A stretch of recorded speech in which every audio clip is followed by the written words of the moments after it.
Welcome to episode 3 of Students of Sales. So today we're going to talk about the 6 tips to crush the SDR role in order to fast track that promotion into the ultimate holy grail, right? That we're all trying to get to the full sales cycle, AE and beyond. So we've talked a little bit about how to go about finding and landing the role. So now you've got that SDR role. You've got that coveted SDR role. You're going to be cold calling into businesses. And so we thought what would help a lot of individuals out there is if we kind of went through maybe our top 6 things that we think if you do these 6 things, you are going to absolutely crush the SDR role. Right, it's going to make it efficient, going to bring you faster results, and hopefully get you promoted much, much faster. So we kind of got together, we talked about these 6, and we're going to go through them and chat a little bit about, probably with some disagreements, but hopefully a lot of agreements onto the 6 in there. So, just kind of kicking us off here, if you would, I guess, Mace, take us through kind of number 1. So the number 1, tip to crush your SDR role. What would that be, Mace? Yeah, for me, the number 1 tip is to master your system. I'm going to quote Atomic Habits, one of my favorite quotes. It's memorable for me. And the quote is, don't focus on your goals. Focus on your systems and processes. And I couldn't agree with that quote more.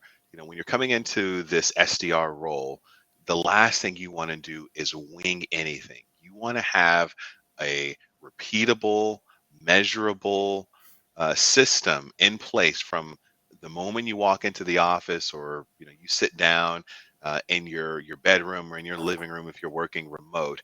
You want to have a system in place of what activities, what actions, what tasks, what micro actions you want to be doing throughout the day. And again, it starts with, as soon as you sit down in front of your computer, like, what is the next thing you're doing? It's having a system or a process for your cold call blitz. My recommendation for your cold call blitz system is between 7 and 8 a.m., 8 and 9 a.m. Like, those are the golden hours. And this is not just, theoretical. This is from tens of thousands of cold calls, spread across all the hours of the day. So again, having a cold call system, having a follow-up system, having a system for the other forms of outreach that you're going to be using, whether it's emails or LinkedIn connections. Ultimately, what I'm talking about here as far as system, it's also an element of time blocking as well, right? So you never want to be sitting down asking yourself, okay, what should I be doing now? It should be ingrained in your system. Something I learned about executive leadership, right? One of the things that they say is, if it's not in the calendar, it doesn't exist, right? And I think that's true for you as an SDR. Any activities or actions that you should be doing on a regular daily basis, you want to have them plugged into your calendar and those times blocked off, and use that as some self accountability to stick to that system and stick to that process. And the great thing about it is, you do that long enough, you're going to figure out what works and what doesn't, and then you can make tweaks and adjustments along the way to, again, not just have a system or a process, but to actually master it. So much so, you can predict, what your outcomes are going to be based off of that system and that process. And so that's kind of my thoughts on mastering your system. And call it whatever you want: system, process, game plan, strategy. They all mean the same thing. But I'll turn it over to you guys on that topic of having a system and mastering a system. I mean, what do you guys think about how important it is to have a system or a process? Bill? Yeah, I think it's so important, because you waste so much time trying to think about what you should be doing, hours a day, just by not having a game plan. And your daily plan is written the night before. But I want to talk about an SDR. So, we're coming in, we want to crush this role, we want to get to that AE next step as fast as we can. Typically, it sounds crazy, but your business will give you some great advice. They will never set you up for failure, because that's not in their best interest. So they'll give you a system. They'll say, hey, here's what our top performers are doing. Here's what they're doing in the mornings. Here's where, so like, listen to it. I know it sounds crazy, but, like, just do it. Don't like try take shortcuts. Don't try cheat the system. Don't try replicate the top performers. That's often it's not scalable. What works for them might not work for you. So like try their system for months on end and watch what happens, and if for some crazy reason, that doesn't work, which it absolutely will, but on the rare occasions it won't, like be a professional thief. Mason, Tyler hear me say these words all the time.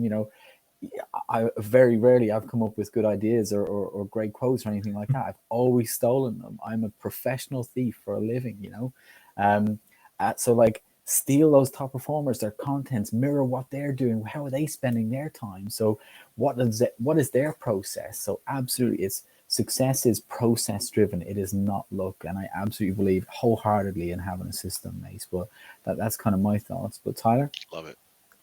No, I'm 100% agreement, especially there with you, Phil. Is like I think one of the big mistakes a lot of people come in is they try to bring in their system, they try to reinvent the system, this and that. And it's like, one of the things I tell reps right away is like, you have to remember our number one goal as a company is to turn a profit. So we are not going to put into your hands something that doesn't get us towards that goal. Not saying that there's not, things that you can bring to the table, right? You were hired for a reason, right? There's flair to things you're going to do. There's going to be little just adjustments you make here and there. But in terms of systems, right?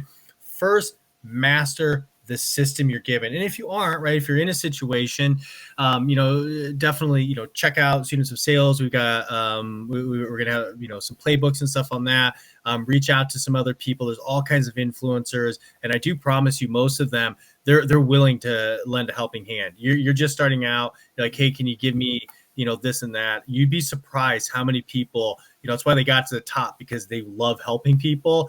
And some of the most seemingly unapproachable, just due to statue, like you probably can reach out and just say like, hey, I need this. But yeah, that system is from day one, get in there and master whatever's given to you, which kind of actually, I think, brings us to that second one here, which, is be consistent. So, I think, it does kind of roll into that. So when we talk about, on your day-to-day basis, you want to be consistent in your actions. And Phil and Mace, you guys kind of touched on this, but I thought, to me, this falls in this of when does your day begin? The night before, right? So, get a system in place that's going to allow for consistency.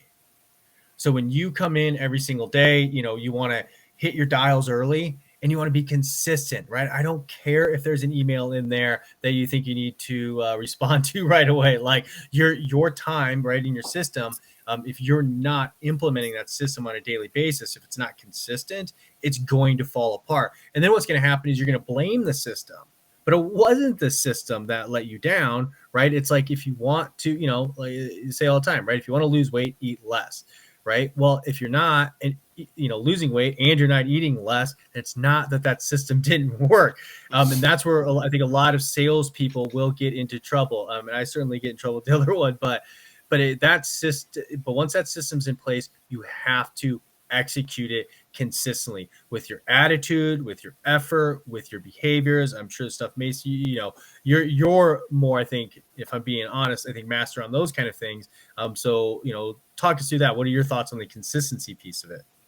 Yeah, it's one of those things where like we can control the consistency of our behaviors far greater than we can control the system of outcomes. And we know in sales, right? It's volatile. Like you could be doing everything perfectly correctly, but for whatever reason, you're just not seeing the results that you want. And what do a lot of reps do when they're doing the right things, but they're not seeing the results? They get frustrated, right? And they break that consistency. But we all know just from our experience that the key is to maintain that consistency of behavior. So regardless if you didn't hit your book meetings number today or your SAT meeting number today, maintain the consistency of those behaviors, the dials, the times that you're dialing, all the other micro actions that you're doing to generate opportunities or to find leads, to book meetings, is to be consistent in your behaviors so that we can measure the results, and then we can identify where we need to make, the appropriate tweaks and adjustments. Kind of going back to your point about, losing weight and eating less, right? If we maintain a consistent behaviors, we can then identify what are things that we can do to accelerate that change, accelerate that improvement, right? Or if we're not seeing the results, if we're being consistent, we can go, here's the flaw in this process. So consistency has so many different benefits, right? It's again, it's necessary, and you can't have consistency if you don't have a system or a process in place. And by having that, you're going to be able to control more of your end results than, again, if you were just kind of winging it and doing your own thing, hoping that something sticks. So I think what you're saying there, and Phil, I think this is for you, those reps that come in and they do like, they make a call, they say something, but it didn't work, so they change a word, and But then they that's make a it. call. It's like, it's scale. It's economy of scale, isn't it? It's so it's so funny. Like the most, read everything, watch everything. The most effective time to crush it is in the morning and get those appointments or whatever the KPIs you're trying to get to. But some people, I particularly like going back to the role that we're all in Scottsdale. Some of the guys used to just come in and the number one goal in the morning was to wake up. Like they're already in the office. Their first hour was just like, oh, I gotta have coffees, I gotta go have a smoke or do this or do that. Actually, like, who else wants breakfast? I'm ordering breakfast. Is anybody else? no. What I mean by that's such a good example, like of I use this rebuttal to answer that objection and it didn't work. It's not supposed to work every single time. It's supposed to work 6 or 7 times out of 10. It's supposed to work more than it's supposed to fail. If you think about it, your system is going to be that as well. It's going to be a lot of getting wet. It's going to be a lot of falling forward, failing fast. Like there's going to be a lot of it. But ultimately, over a day, week, month, quarter, 6 months, year, systems work. They don't work in one call, they don't work in 10 calls, they work over a longer period of time. I think that's a really important part about having a system and being consistent with it. Yeah, I agree 100%. And I just, that's one of the advice I got early was that is like, look, do something, do it 100 times, 1,000 times before you get the data together. Which, so I think, so number one, we've got master your system, which I think dead on, right? I think anything starts with a good process. Like, before you do anything, like, make sure you have the process. You got be consistent in that, your behaviors, right? Never be upset. What's the expression, Mace? You would know better than I do. Never be upset with results you didn't get from the work you didn't do, something like that. Right? Hurts. So like that. Yeah. Oh yeah, we've all been there, right? So Phil, for you, what's kind of like, so after that, so those are our first two. So number 3, what did you talk us through what we came up with for number 3? It's a classic cliche in sales, but it's really, really important to me. It's act as if. That's the third one. And whoever's doing those little pop-ups, you're on point. The timing of that was awesome. I don't know who's doing that or how it's working, but it's amazing.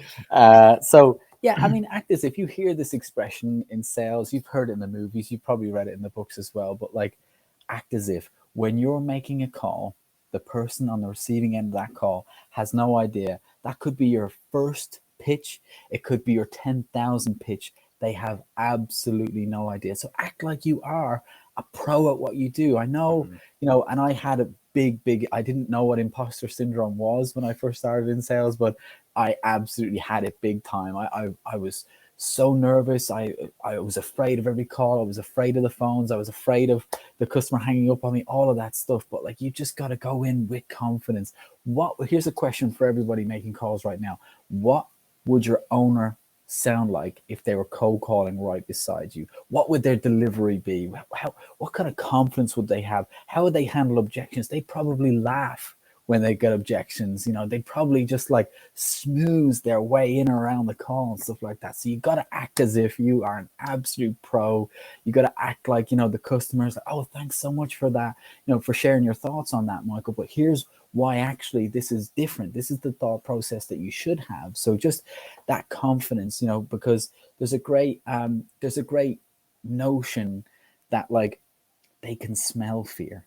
They can smell fear through that phone. And if you have any kind of weakness, bees smell fear. I have no idea how that works, but it's a thing that the prospects We're gonna can fact check smell that after fear. this. We'll fact check that. They can, everybody. but these prospects can absolutely smell fear through the phone. So if you're, humming and hawing, if you're like, lots of broken language or really kind of soft language, you've got to go in and be assertive. So act as if you're an absolute baller at what you do, and they will appreciate that confidence and they will react to it. So that's what I mean by act as if. But Mace, Tyler, I know we've probably heard that expression, but what does it mean to you guys? No, I agree 100%. I go into, each call acting as if I am a world-class sales professional. So that is what I told myself Yeah. when I was on the phones, when I was in sales, and even now as a leader, I tell myself and I act as if I am a world-class sales leader. Like Right. that's the act as if. So it doesn't matter what role you're in, but since this topic is more geared towards those that are just getting started in the SDR role, it is so important to um, act like you're the sales professional that you aspire to be. No, you're not there today, but you want to embody the qualities and the characteristics of a world-class sales professional, and your confidence, and your motivation. I think another piece to this act as if is, I think it's also important to act as if you are on the same level as the people or the personas that you're reaching out to, Yeah. right? Yeah. So, for example, with the team that I lead right now, the majority of our outreach, it is to presidents, owners, CEOs of mid-market enterprise companies. And you guys know very well, you cannot call a CEO up of an enterprise company on their cell phone at that and not have the ultimate confidence and the ultimate mindset and attitude that you put your pants on the same way they do, and they put their pants on one leg at a time, just like Yeah. you do. Right. And that was what I would tell myself when I was struggling with imposter syndrome early in my sales career, because, I would sell out of my own pocket. Right. And when you do Yeah. that, Yeah. you sound like you are. Right. Yeah. And, I did have an inferiority complex. Like, who am I, this, young kid trying to sell this, this, high wealth, owner of this major organization.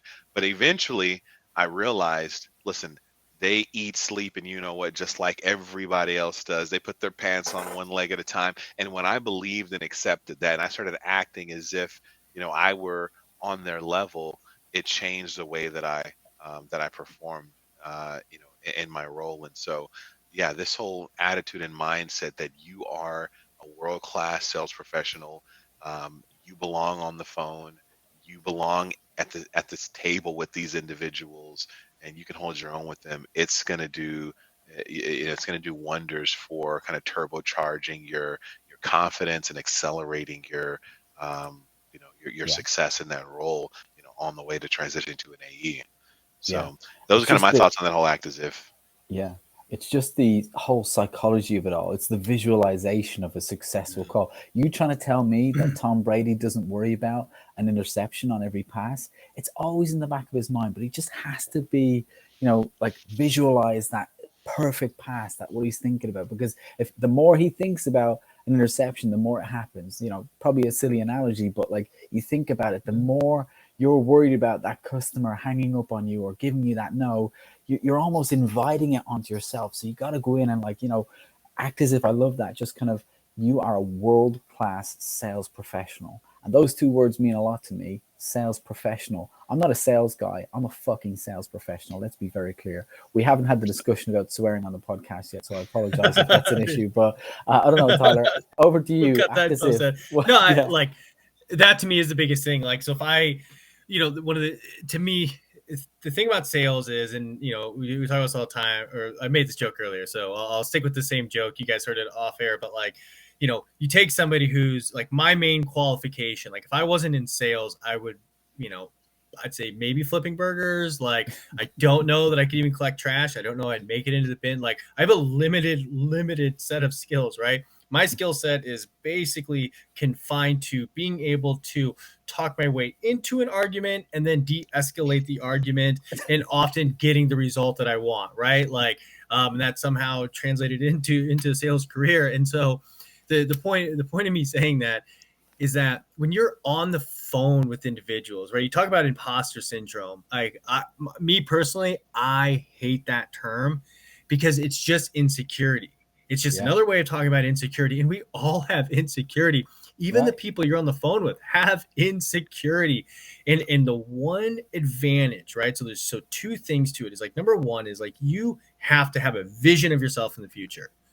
Like, what are you going to, what are you going to have? What are you going to do? What are you going to be? Right. That classic example, Mace, definitely a master at this kind of stuff. But like, if you don't have a firm vision of what your future looks like, who your future self is, and you have high confidence you're going to get that, you're already at a massive disadvantage because you're going to second guess, you're going to be showcasing insecurity all throughout, right? So that's number one. So get your shit together and set your goals and like figure out where am I going to be, and then convince yourself I'm going to get there.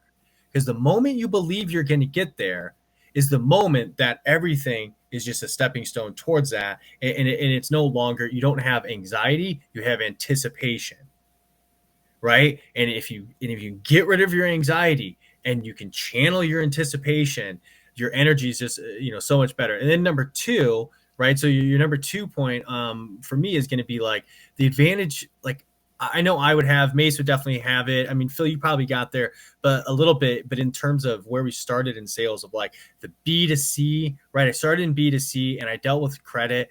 I saw doctors and principals, these, people like pillars of society, and I ran their credit and looked at their credit files, and you're like, what the hell is going on here? Mm-hmm. And you realize, even though they made good money, they didn't have a shit together, right? And you'd run into some people that really were good, but you just realize that it wasn't that occupation, it was the choices that you made. Mm-hmm. And then you start getting on the phone and you're calling businesses and you're talking to business owners and you're like, well, this person has no idea what they're doing in a small business, right? I know, right? It's Reagan, then God, then small business owners in America. But that's just, when you call and try to sell them, a lot of times you're like, whoa, you really do need, like we've got to have a conversation here. And those kind of things will get you to the, that confidence you're talking about. So act as if, right? Like you will someday, the person you're on the phone, the CEO you're calling tomorrow, the business owner you're calling, the head of marketing, head of sales, head of HR, whatever it is, whoever you're targeting, that person you're targeting tomorrow. I say all that to say, I'm a firm believer. The moment you realize someday you'll out-earn, outrank, and outwork that person is the moment your attitude completely changes on the phone, because you're not talking to somebody who is, oh, you're this person. They're an equal. So, and that, to the next point there, sorry, but that one's such a big one. And I love that you guys brought that up. And so to me, which again goes into the next one here for me, which is be tone. Because once you nail that, right? So once you have that kind of act as if you have that confidence, now you can work on tone. I promise you, especially in a cold call, it changes, I think, a little bit the further on you get into a sales. Like, I think your words have to be a little bit more calculated and careful. But I do think early on a cold call, your tone is the most important. So the moment somebody says, hello on the phone, this and that, and it should be on the phone, like get used to the phone. You're eventually going to be, doing full sales cycle. So you better get used to speaking to people now. That tone is so important because they jump on, they hear it, and they feel it right away. And if your confidence isn't there, like if you're getting hung up on early, right? If you're like, oh, hey, Mace, can I have 30 seconds of your time, or, whatever opener you're using, and they're like, oh, no, and you're getting that hang up early, that's your tone. So work on pace, work on, your inflection. One of the things, Phil, you had given me this analogy, and when you said it the first time, I was like, God damn, how did I never think of that? Is the lawyer in the courtroom, right? Like that tone of like when they deliver closing arguments. Yeah, they're closing arguments. It's never fast. It's never submissive, and it's that slow, like ladies and gentlemen of the jury, right? So, I mean, so to me, tone is just, it's going to get you into the game. And if you're not practicing on that tone, don't have that confidence, you're going to get eaten alive. Doesn't matter who you're calling, and work on that tone to get you into the conversation. But Phil, you gave me that great advice. Give us some other pearls on the tone. Now I'm going to put you on the spotlight because I'm looking for more. I want more gold.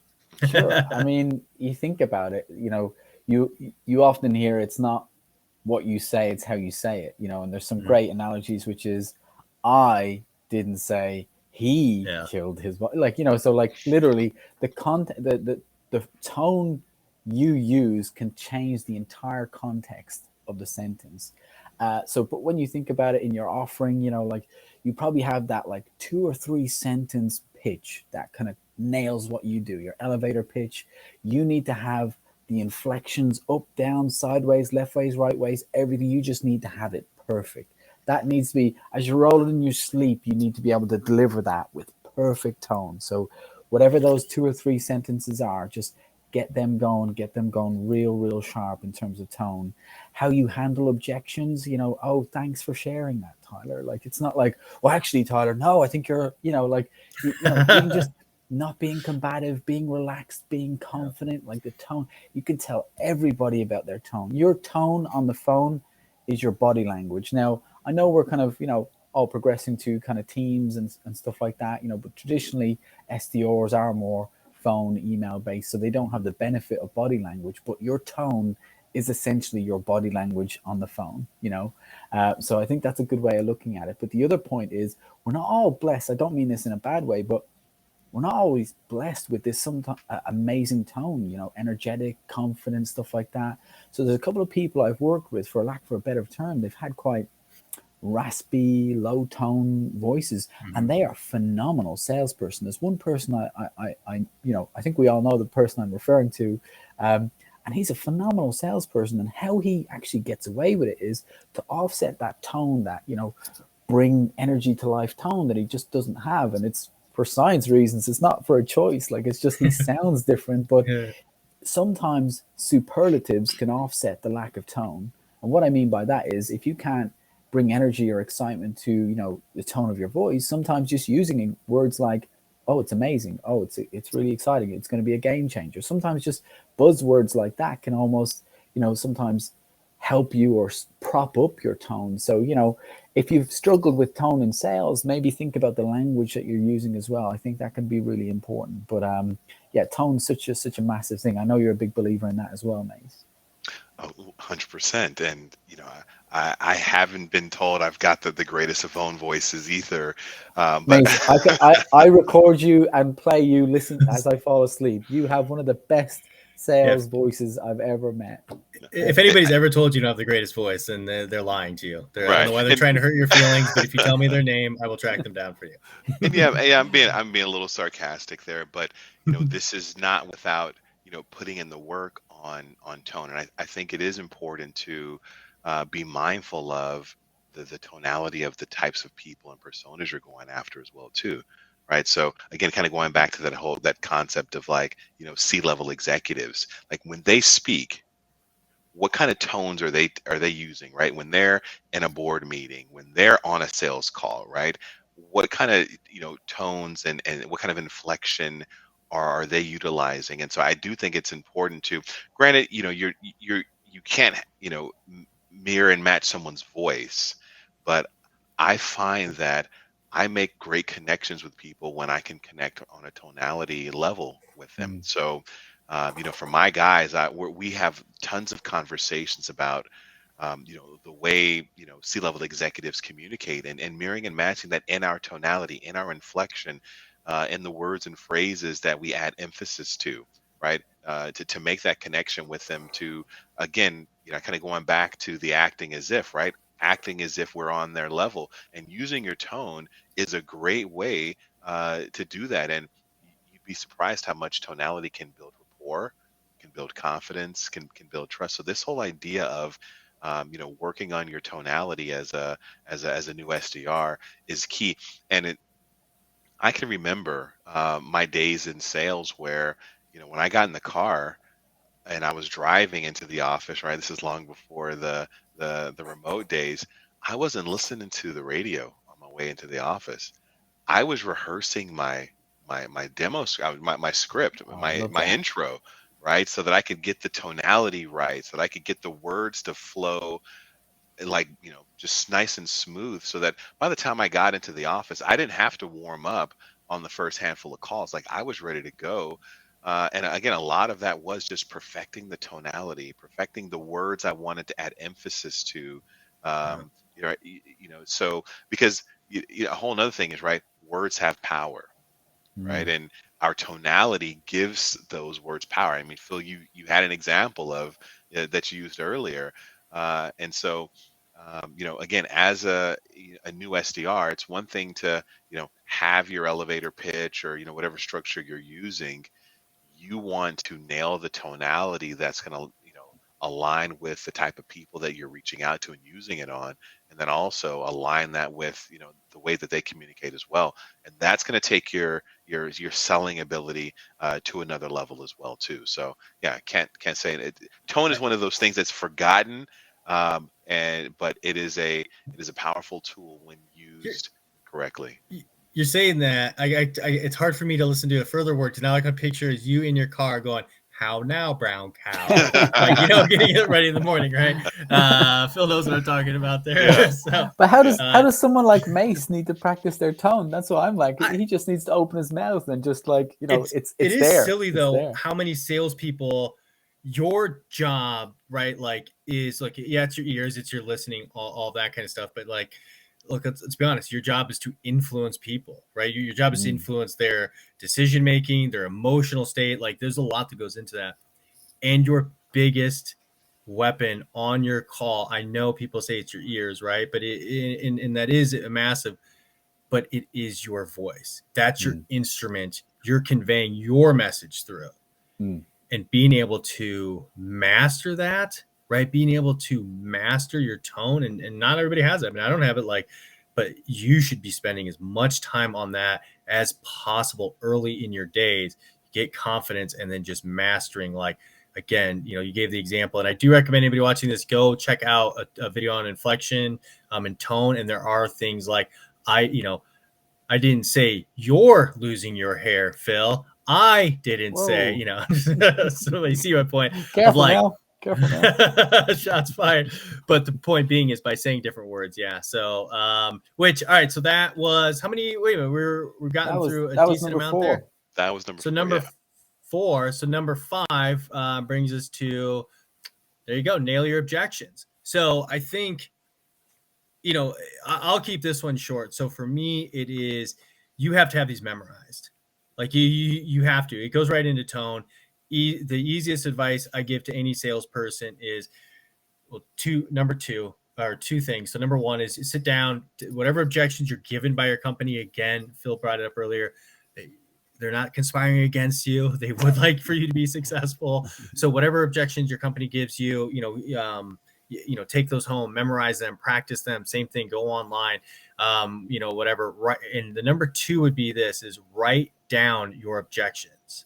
So number 1, the ones you are given, the ones you can find online, and they all boil down to the same. I don't have money. I need to talk to my spouse. Call me a different time. I mean, I don't care what you're selling. Like, your basic objections, right? When you get to B2B, I need to talk to my wife becomes, I need to talk to the owner. I need to talk to board, right? It's the same objection, right? I don't know if we have the money right now. When you go to B2B, it becomes, we don't have budget. It's the same objections. So there's a million and one things. So learn them. But number 2 is, as you're going through the day, write them down. Every time you get an objection, take 30 seconds after the call, write down that objection. You don't need to do anything with it. You don't need to stop and practice it or do anything. Just write it down, right?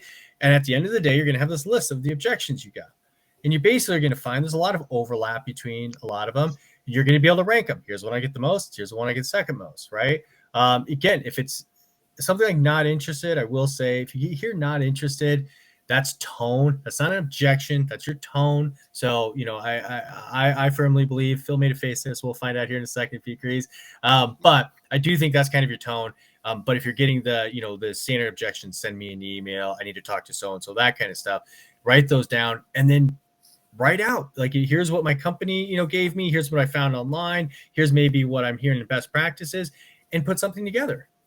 And then practice the shit out of it, right? Yeah. And get good at it. And you work on the tone. And next time you hear it, you shouldn't have to, flip for your battle card or think, oh yeah, well, you don't have to worry about these RBOs and these ADAs and these feel, felt, founds and all that shit. Just memorize the words, right? And then off you go. So to me, that's it. Like, number 1, memorize the ones that they're giving you. Number two, I worked with this guy.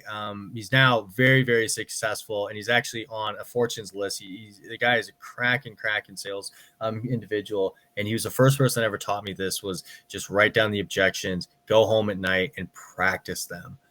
Look over the list and practice them. But Phil, you made a face in there, so one of the things I said, I didn't know because you just reminded me of an exercise, which is we ran it back in the day. We had a team of around 16 cold callers, and we basically said over a week, write down every single objection that we get and the amount of times that we got them, right?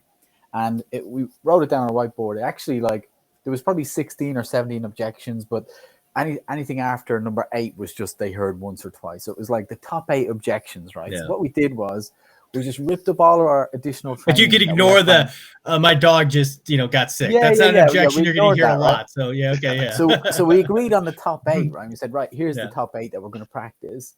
And then I drove home that night and I was like, no, we're not going to do that. Drove in the next morning and said, right, forget number 5, 6, 7, and 8. We're gonna nail these top 4. We're gonna pick 4 and we're gonna train the shit out of them for the next 4 weeks. And I'm not joking.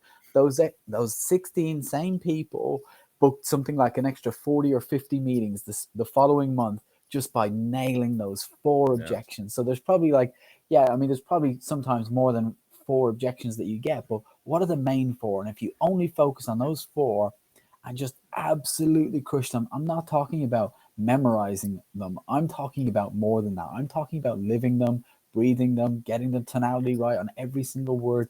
And that's all it is, Tyler. It is a sequence of words that put in the right order, you get the outcome that you want. There is a salesperson out there who earns double, triple than you because they've just nailed their simple objections. So from an SDR standpoint, it doesn't what you're selling, the service, product, meeting or whatever you're trying to get, qualified appointment, whatever it is, just nail those simple objections and your job gets so much easier. You used to say that. I used to love that. You'd like when you're talking to the SDRs, and you'd point to the guys over like running the inbounds, the Zoo Tigers, right? Taking the appointments. And you used to make that point of like, they get in, we used to say at the same time, they didn't get at the same time. They came in later. They work less. They made less dials. Like, you used to make that point, like they literally do all this, but they're earning twice as much as you. And the only reason is because they mastered these couple of things in here. And that really was it. Ironically, the second you get really good at cold calling, you don't have to do it anymore.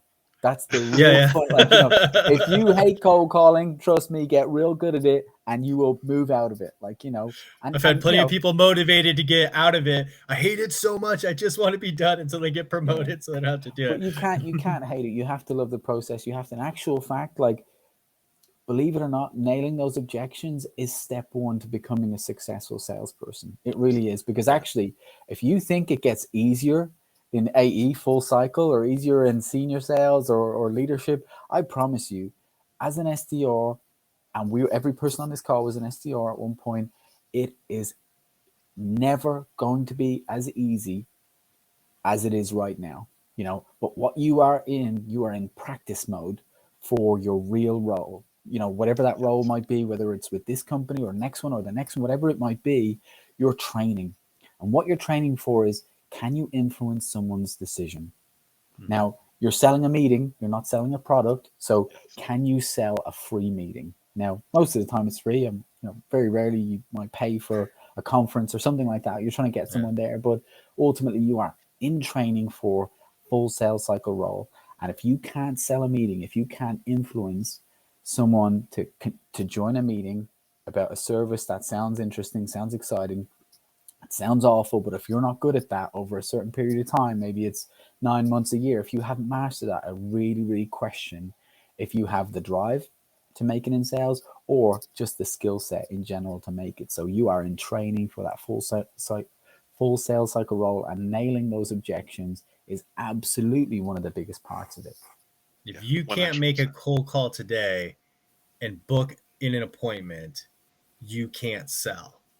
I will die on that hill all day. I agree with you 100%. I will die on that hill. There's guys that like they say they can, I'm better in the closing role. I'm better. Oh, you mean the part where people call and say, hey, can I purchase this?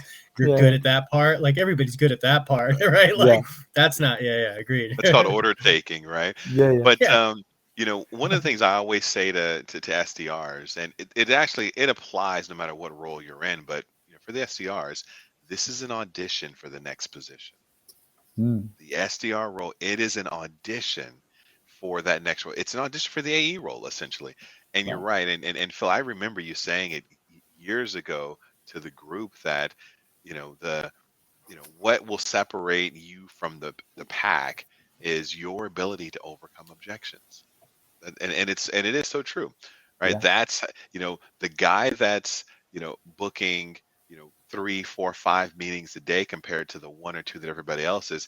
He's just overcoming more objections because there's nobody in the SDR role is getting the Glengarry leads, right? Everybody's getting the same dog shit leads, right?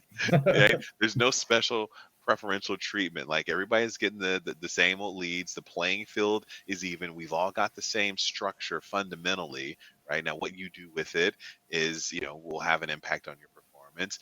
And we're all getting the same 3, 4, 5 objections every Mhm. day. And so knowing that, right, to the whole point of this, of this tip, it's like identify what those common objections are, and either your organization is going to have some talk tracks to respond to those objections, those brush offs with, or in some cases, and again, if it's a smaller kind of startup and you're one of the first sales guys, then you might have to create your own or go and do some research on students of sales or on YouTube or on Google, and Mhm. find some talk tracks for those common objections, and then master them. To Tyler's point, and we didn't talk about this before we hopped on here today.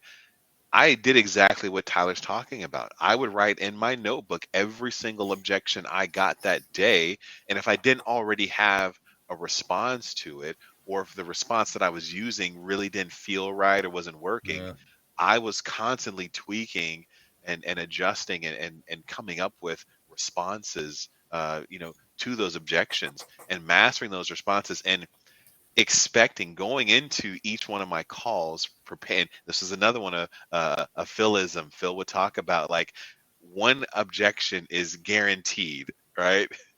two Yeah. are two are promised, right? Three objections are most likely, and it's true. And so I would go in every call anticipating 2 or 3 objections, and then for the sales leaders that might be listening to this, one of the role play exercises that I would do with my guys is I would take those 3, 4, 5 objections and I would just pepper them in the role plays. I'd make them overcome every single one of those objections.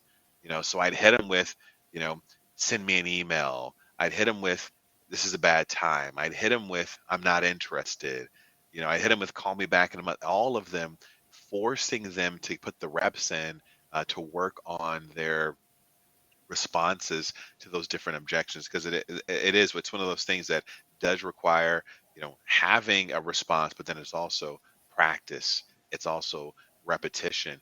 And last thing I'll say on this topic of objections, it is a massive confidence booster to Mm, overcome yeah. The 2, 3, psychology of it. 4 Yeah. objections and get that meeting booked in, right? It's a great feeling when, like, they made you work for it. To me, it's not as fun when they just lay down and they say yes to the meeting, right? That's a Like, When bad does that meeting happen? anyway. yeah, Anybody that no, disagrees, 100%. oh They're yeah, not no, showing so up. so They're glad you not Yeah, called. showing Yeah, up. right. And that's a topic for another they don't have episode, budget, but so move on.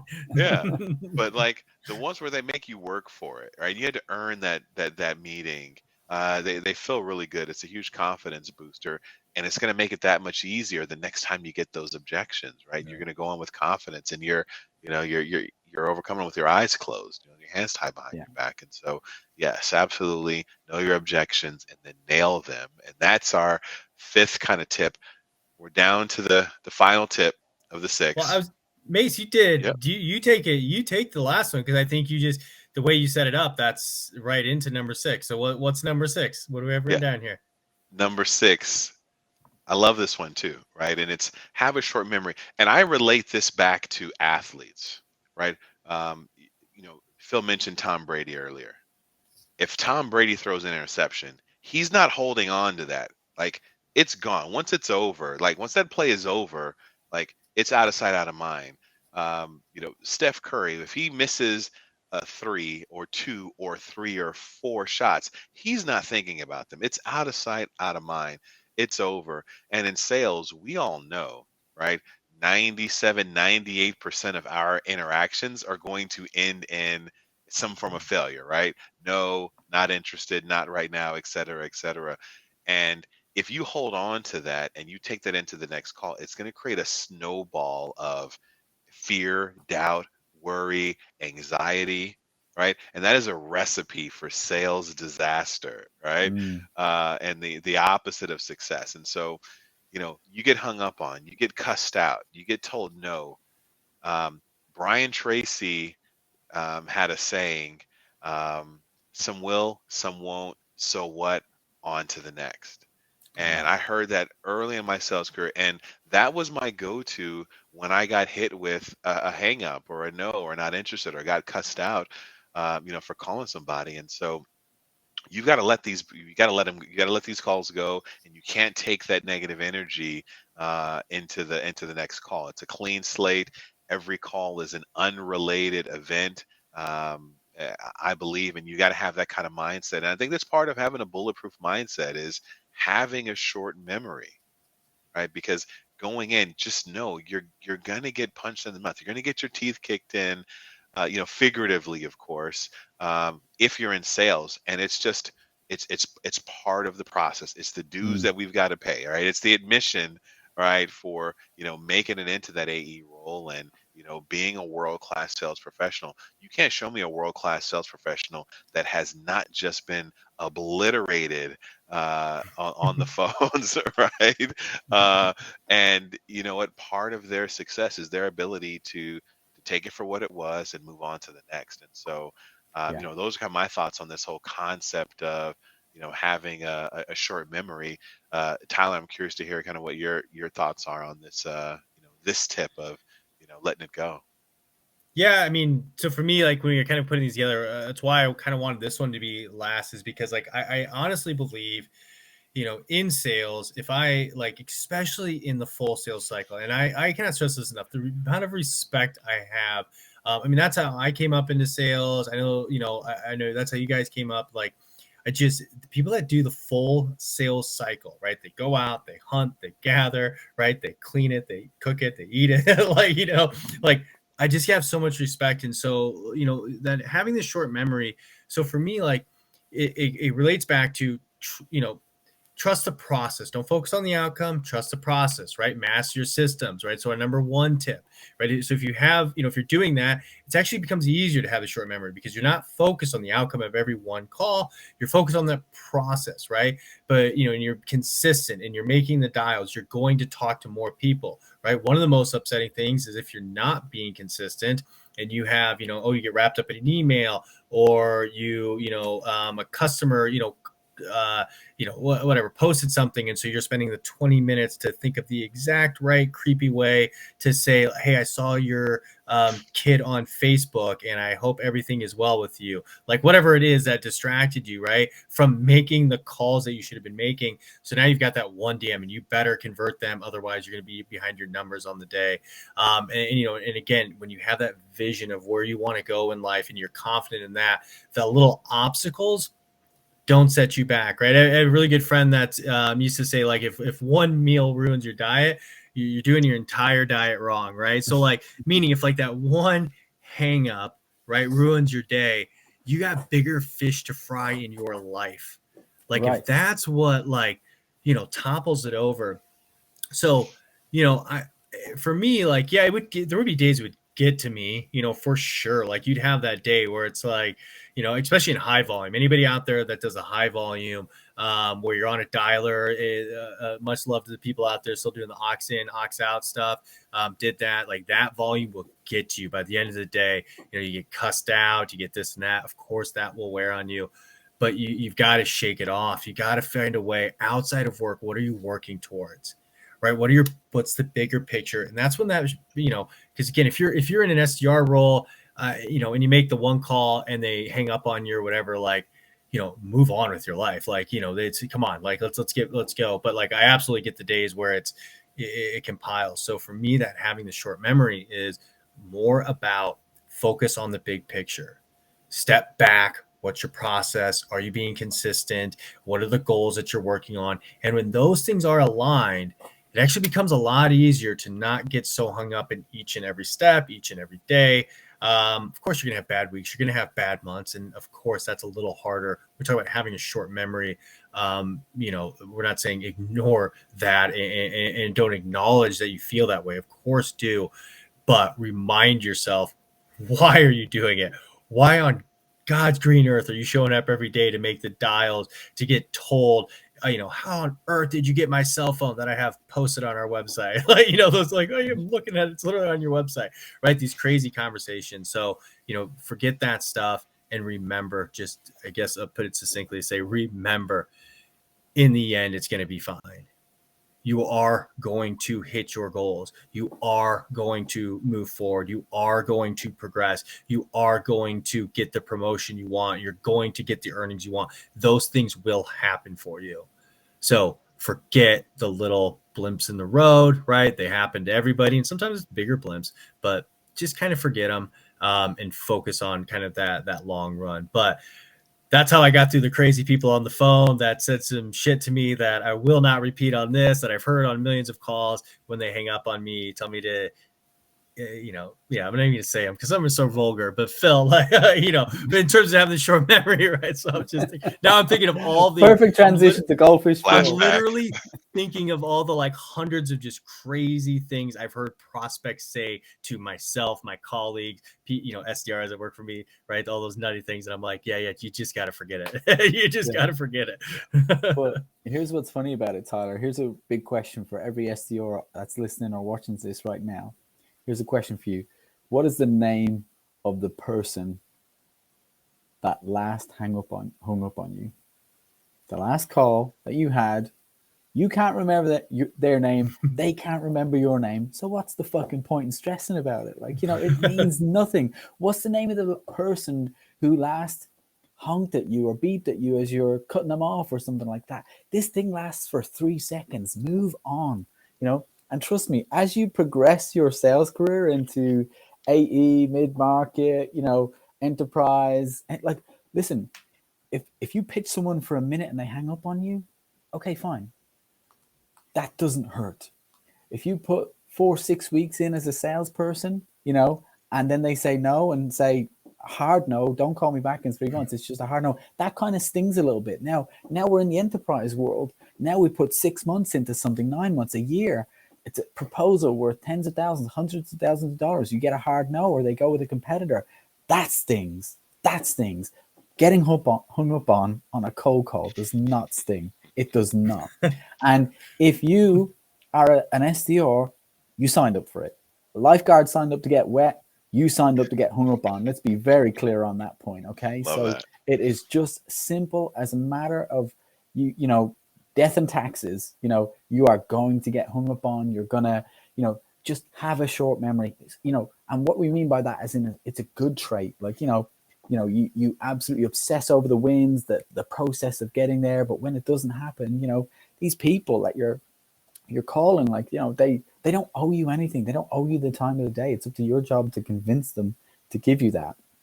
A couple of pointers I have for these people who are in the trenches, going back to 15 years ago, Phil Mann, cold calling. I was selling appointments for health insurance. I was cold calling people at home at dinner time, trying to convince them for one of my guys to come in and give them a health insurance quote. This was back in the UK, long time ago. So what I'm about to say would probably not fly nowadays. But like, I used to do this thing. If someone hung up on me, I would make a note. Had a great conversation with Tyler, asked me to call him back in 2 weeks to book in the appointment. I would trick myself to get another shot at this. Lie to your future self. Yeah, I would absolutely lie to my future self just to see if I can create a little fun challenge. And I did it so many times, it would then I'd really start to confuse my real notes with my fake ones, and I just have to go with it anyway.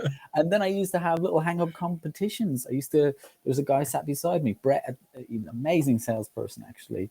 And we used to have this thing called hang-up competitions. We weren't booking appointments. It wasn't about who booked 5 or 4 appointments, who booked the most appointments in a day. It was about who got hung up on the most, who battled the hardest. That, like, if you got hung up on 10 times and the other guy got hung up on 8 times, you won the day because you tried to battle so hard around the objections. Now, again, I've learned a lot about sales and best practices, and neither one of those is a good thing.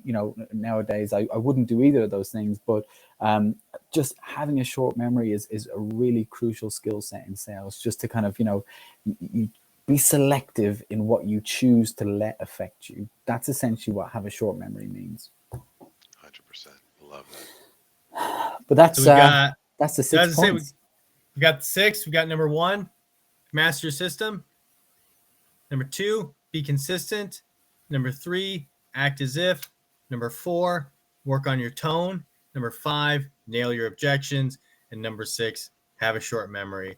Now, there's obviously a lot of things within each one of those. There's a lot of, tips and tricks, which we'll, obviously be diving into more than likely either on future episodes, or obviously, as always, go to studentsales.com and check out. We've got all kinds of things on here. If there's one of these areas that you need to work on, we will give you the resources you need to improve. And if we don't have them, we'll point you in the directions to go find them, right? Because at the end of the day, that's what we're here for. We're here to help every salesperson reach their potential, right? So we want to make sure everybody has as many resources. So those are the 6 things. In terms of, final thoughts or anything, Phil, is there anything you want to make sure just before we kind of cut out here, in terms of last thoughts or takeaways?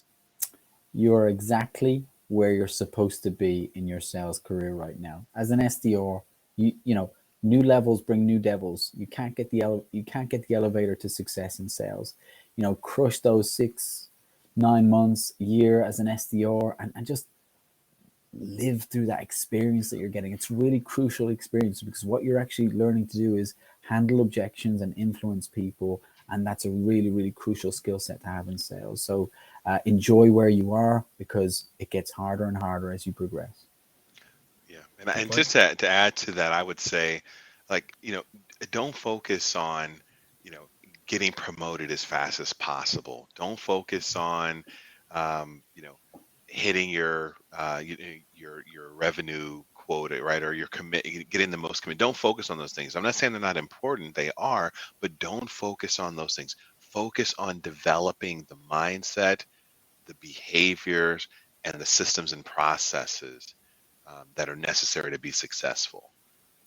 And the commission will take care of itself. The promotion will take care of the back that, Phil's point about you are where you're supposed to be.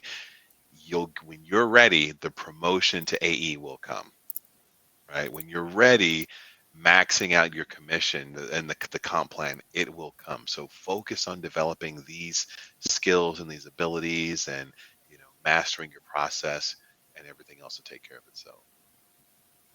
That's the matrix. Neo says to Morpheus, so you're saying I'll be able to dodge bullets? Morpheus says, no, I'm saying when you're ready, you won't have to. That's right. That's exactly it. Right, guys, as always, I appreciate it. Appreciate, Phil, Mace, appreciate all of your insight, your many, many, many, many, many years of sales experience there, Phil.